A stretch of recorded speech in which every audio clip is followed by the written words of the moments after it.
Hello everyone, this is Reactiiongaming speaking, coming to you back again with another tips and trick video. Today we're going to take a look at the crossbow, so this will be more of a weapon guide just for the crossbow. We're going to look over all the attachments, first all the sights, and then we're going to look at the 3-bolt attachment and how to properly use the crossbow. So first scope is the no scope, pretty obvious. You stick your enemy with a crappy iron sight. I know it's the first thing you get, so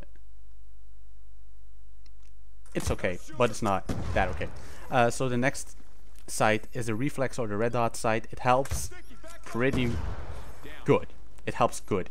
The next sight is the ACOS sight. I would not recommend using this because we all know that ACOS sights are crappy and nobody uses those, and they always go with the reflex or red dot sight. So don't use those. That's crappy. So the next one is dual band scope. I really enjoy this one because it's a thermal scope, and you can see all these things that you won't see with an ACOS or a red dot scope or a variable scope, which is the next attachment. So the variable scope is like on every sniper you can get. You can zoom in, zoom out. That's pretty much it. Helps you out in a lot of different situations. So, but that's your choice. So now we're gonna look at the shooting distance or the arrow drop. So I got my buddy set up here. We're gonna look what damage this does and what arrow drop we got at close range. So I'm aiming at his head. I'm asking to look at me. So I'm aiming at his head. I get him in the head. Got a one-shot kill. We got a headshot. Now I'm asking him to go at medium range. So it's by the truck somewhere.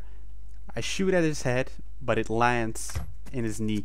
So you have to count in a little arrow drop over here on medium distances. But now we're going to set up on long range. I'm going to aim at his head. I'm going to shoot, and I'm going to come in about 2 meters short. That's what my buddy said. So what you want to do, if you're firing at long range, you want to aim a little bit above their head, and then you're going to always stick him in the head or in the chest, giving you that guaranteed kill. So the next thing we're going to look at is how you're going to stick your target while he's moving. So this is a little dramatization. He's going to walk really slow because in combat all your targets will always be sprinting, making it really hard to stick them. So I'm asking him to walk by, and I'm gonna try to stick him. So you walk by, I shoot, and I miss. Why? Because he's walking too fast and I can't. My reflexes aren't good enough to stick him in the first time I see him through my dual band scope. So I'm asking him to return, and what you want to do is while you're aiming down the sight, he's gonna run by. You're going to follow him around with your scope, and you're going to anticipate his path and shoot a little bit in front of him. That will always guarantee to get you stuck and the guaranteed kill. Even if they have flak jacket, there is no possibility for them to survive. So I think you guys already have seen this. The problem with head glitchers, same thing at close range, aim at their head, dual band scope helps out a lot. Here you see from a different angle, I shoot a little bit too high. That's because I'm shooting from a height. If you're shooting from up to down, you don't have to count in any arrow drop, except if it's at really long range. So also one thing is using cars for extra splash damage. So you see my buddy standing over there. Don't bother shooting him in the head, just blow up the entire car. He had flak jacket on. So I direct impact him directly after. So if you stand still, you should get the kill pretty easy. So the next thing is I got a 3-bolt attachment here on my crossbow. Shoots 3 arrows at once. Your crossbow runs out of ammo pretty fast, so that means you can shoot 2 times, except yours is a scavenger. But you have to use a gun to get those scavenge packs because you don't get them from your crossbow itself.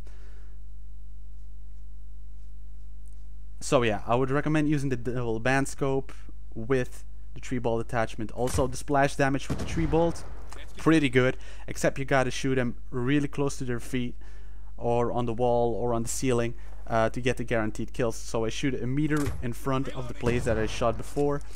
I don't even get a single hit marker. So you have to stick him, or you have to shoot really close with the 3-bolt attachment, or with a single arrow we've got to stick him for the guaranteed kill. So we're gonna look at it at a long range. I got a 3-bolt attachment a little bit above his head.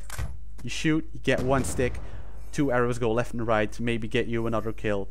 If you're really lucky, you should get those. So now I told him, come on, try to kill me. So he thinks I'm still here. I knife him. I get the scavenge back. And then I get a sort of quick scope. You can quick scope with the crossbow, some kind, sort of. I'm not pretty sure if you should call it a quick scope, but it gets really easy with the variable scope or with the dual band scope. So I hope you guys enjoyed this video. If I helped you guys out in any way possible, please remember to drop a like on the video. Maybe consider subscribing. I hope I helped you guys out, and I'll be happy to see you guys later. Peace off!